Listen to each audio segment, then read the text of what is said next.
বন্ধুরা, আজকে আমি নিয়ে এসেছি সন্ধ্যার টিফিনে ম্যাগি করে খাবো।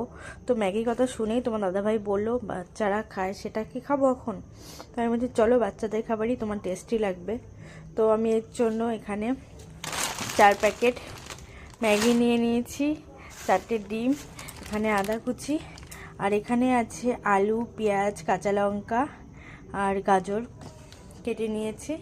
আর এখানে আমি ম্যাগিটাকে সিদ্ধ করার জন্য হাঁড়িতে জল বসিয়ে দিয়েছি। এবার গ্যাসটাকে অন করে দেব। ফ্রেন্ডস, আমি দেখো ম্যাগি সিদ্ধ করে নামিয়ে নিয়েছি। এই যে এই জল সমান থাকবে। আর এখানে মশলাগুলো সাইড করে রেখে দিয়েছি, তো লাস্টে দেব। আর কড়াই বসিয়ে দিয়েছি, এবার কড়াই গরম হয়ে গেলে তেল দিয়ে দেবো। গরম হয়ে গেছে, এবার আমি কিছুটা সাদা তেল দেব।